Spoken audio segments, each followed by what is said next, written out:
मैं हूँ शिव कुमार। आप देख रहे हैं आपका प्रिय channel Vidya Niketan art class. Vidya Niketan में सबका तो अभी ऑनलाइन क्लास चल ही रहा है, लेकिन बहुत सारे कमेंट्स ये आए थे कि सर अनुच्छेद लेखन जो संस्कृत में पूछता है, तो इसके पहले जितने भी ट्रिकली वीडियो बनाए थे, ऐसे तो पूछ देते अस्माकम विद्यालय है, परोपकार है, गंगा नदी है, यानी डिफरेंट टाइप्स के पूछ देते हैं, समस्या हो जाती है किसको किसको याद करें। लेकिन पिछले सारे वीडियो में मैंने देखा कि सभी बच्चे कमेंट से कि आसानी से याद हो पा रहा है। तो वो ट्रिकली जो वर्ड्स होते हैं और वाक्य कैसा होना चाहिए, बहुत सारे कठिन वाक्य बच्चे रटते रटते रटते रटते परेशान हो जाते हैं कि संस्कृत में याद नहीं हो रहा है। लेकिन हमने जितने पिछले अस्माकम विद्यालय है, अस्माकम प्रिय कवि है, परोपकार है, अनुशासन है या गंगा नदी है, जितने भी जो इम्पोर्टेंट अनुच्छेद लेखन संस्कृत में पूछे जाते हैं बिहार बोर्ड में, अन्य सारे एग्जाम्स में, उन सारे एग्जाम्स के लिए मेरा बहुत ही सुपर हिट रहा है। इस बार बहुत सारे कमेंट है सर बसंत ऋतु इस बार जो है चांस है बसंत ऋतु में पूछने का। तो चलिए आपके लिए बसंत ऋतु का बहुत ही इजी स्टेप बाय स्टेप एक एक लाइन। वैसे तो मतलब 8 ही या 7-8 वर्ड्स वर्ड सॉरी वाक्य में जो है पूछे जाते हैं। तो चलिए आपका समय ज़्यादा न लेते हुए मैं फिर से जो है एक बार आपका स्वागत करता हूं, और एक बार देखें अंत तक। और ज़्यादा कुछ है नहीं, बस यूं ही एक बार देख लें, पूरा का पूरा जो है बसंत ऋतु आपके दिमाग में लाइफ टाइम आ जाएगा, ठीक है ना। तो चलिए देखते हैं यहाँ पे बसंत ऋतु के बारे में। तो बसंत ऋतु 8 शब्दों में देखेंगे। बसंत ऋतु मतलब इजी है, हिंदी जैसे याद करते हैं। चलिए बसंत ऋतु सबसे पहले हमने देखा कि बसंत ऋतु रमणीय ऋतु अस्ति, बहुत ही इजी। रमणीय ऋतु बहुत ही रमणीय है, ये तो क्लियर सी बात है। वैसे पहले हम ट्रिक में बताए थे कि अगर कुछ नहीं आया एग्जाम में बैठ के प्रॉब्लम्स हो गया भाई अब क्या लिखे, तो अस्ति अस्ति अस्ति अस्ति लगा करके चलेगा, काम छोड़ना नहीं है। बसंत ऋतु रमणीय ऋतु अस्ति, है ना। एक तो हो गया। चलिए दूसरा थोड़ा हार्ड है, लेकिन ऐसे तो 8 से 7 आप लिख देंगे तो आपका काम चल जाएगा। दूसरा है इदानीम शीतकालस्य भीषण शीतलता न भवति। श्योर सी बात है, उस समय क्या होता है, शीतकाल की भीषण जो शीतलता होती है वो ना होती है ना। धीरे धीरे अब जो है गर्मी आने वाला होता है। तो इदानीम शीतकाल से भीषण शीतलता न होती।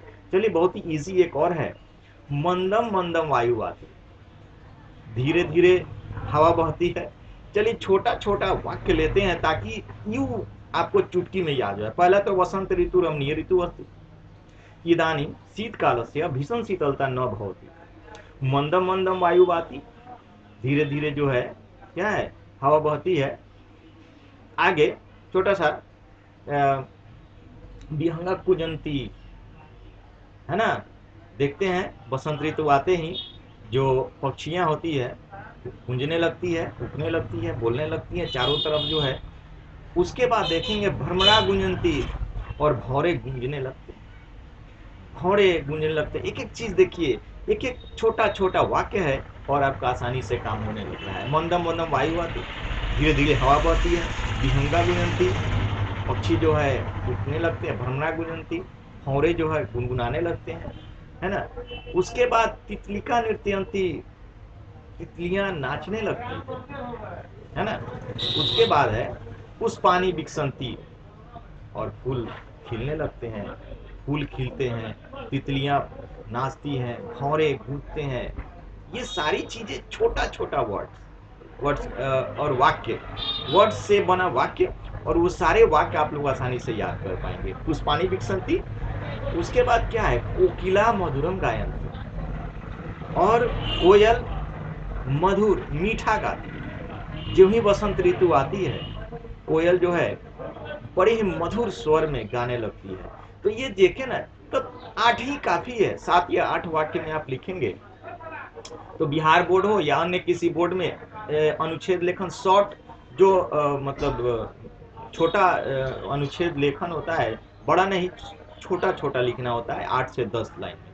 तो 8 ही जो है जनरली पूछा जाता है। यहाँ देखेंगे, जैसे यहाँ पर देखेंगे कि वसंत ऋतु रमणीय ऋतु अस्ति, इदानीम शीतकाल से विषम शीत 2 है, मंदम मंदम वातु 3 है, विहंगा कुजंती 4, भ्रमरा गुजंती, तितलिका नृत्यंती 6, पुष्पानी विकसंती 7, और कोकिला मधुरम गायन। यहाँ देख रहे हैं ना, ये जो है इट्स टू मच। लेकिन इसके अलावा बहुत सारे हम मतलब यहाँ पर डाल दे रहे हैं ताकि आपको इसमें से जो जो पसंद हो, इजी में लगे, उसको आप दिमाग में डालेंगे। कृषका प्रसन्ना दृश्यन्ते, उस समय किसान भी काफी खुश नजर आते हैं, दिखते हैं। दृश्यन्ते दिखते हैं, कृषका जो किसान लोग होते हैं प्रसन्न दिखते हैं, क्योंकि बसंत ऋतु का आगमन से सारे लोग प्रसन्न रहते, किसान तो ऑलरेडी खुश हो जाते हैं।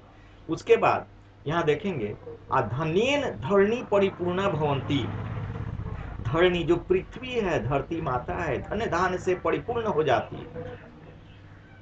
धनेन धरणी परिपूर्णा भवंती, धन्य धान से परिपूर्ण हो जाती है। यहाँ पे जितने वाक्य हैं, इन सारे वाक्यों पर ध्यान दिया जाए तो इतना ही इजी लगेगा कि एक बार में ही याद हो जाएगा। उसके बाद भी ऑप्शनल ये है कि इसमें से 6, 7, 8 जो है, 6, 7, 8 जो है ले लेंगे। उसके अलावा भी अगर कोई प्रॉब्लम है तो अस्ति अस्ति अस्ति, ये ट्रिक आप ध्यान में रखेंगे। उसके बाद आता है, ये तो सब लोग जानते हैं कि बसंत ऋतुराज इति मन्यते, बसंत ऋतु को ऋतुराज, ऋतुओं का राजा माना जाता है। ये तो क्लियर सी बात है आपको। बहुत ही छोटा वीडियो हमने देखा, ये बहुत छोटा वीडियो डाल, आप लोग बहुत ही इजी वे में इसको याद कर लेंगे। फिर से आप देखेंगे कि यहाँ पर 1, 2, 3, 4, 5, 6, 7, 8, 9, 10, 11 है ना। यहाँ देखेंगे कि ये जो बसंत ऋतु की बात बताते हैं, ऋतु एक बार और रिप्ले करके देखते हैं कि जो है बसंत ऋतु, यहाँ पर बसंत ऋतु दूसरा आया। बसंत ऋतु रमणीय ऋतु अस्ति, एक हो गया। दूसरा आया इदानीम शीतलस्य भीषण शीतलता न भवति, 2। तीसरा आ गया मंदम मंदम वायु आती, बहुत ही इजी और छोटा सा वाक्य है ना, तीसरा। चौथा आ गया विहंगा कुजंती, जब विहंगा कुजंती आ गया एक और बात के भ्रमरा कुजंती है ना, तो 3, 2, 5 हो गया। उसके बाद छठा तितलिका नृत्यंती है ना।